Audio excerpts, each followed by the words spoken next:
برطانوی اخبار گارجین کے مطابق ٹرمپ انتظامیہ نے غزہ میں فوجی اڈہ قائم کرنے کی منصوبہ بندی کر لی۔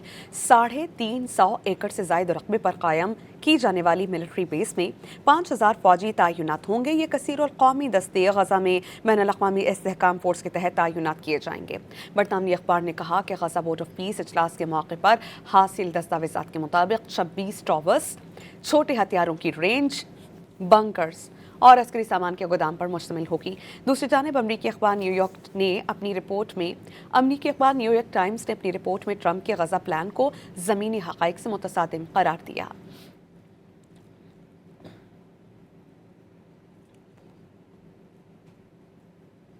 برطانوی اخبار گارجین کے مطابق ٹرمپ انتظامیہ نے غزہ میں فوجی اڈہ قائم کرنے کی منصوبہ بندی کر لی۔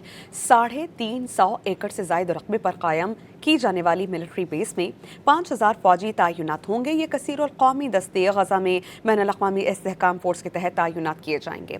برطانوی اخبار نے کہا کہ غزہ بورڈ آف پیس اجلاس کے موقع پر حاصل دستاویزات کے مطابق 26 ٹاورز، چھوٹے ہتھیاروں کی رینج، بنکرز اور عسکری سامان کے گودام پر مشتمل ہوگی۔ دوسری جانب امریکی اخبار نیو یارک ٹائمز نے اپنی رپورٹ میں ٹرمپ کے غزہ پلان کو زمینی حقائق سے متصادم قرار دیا۔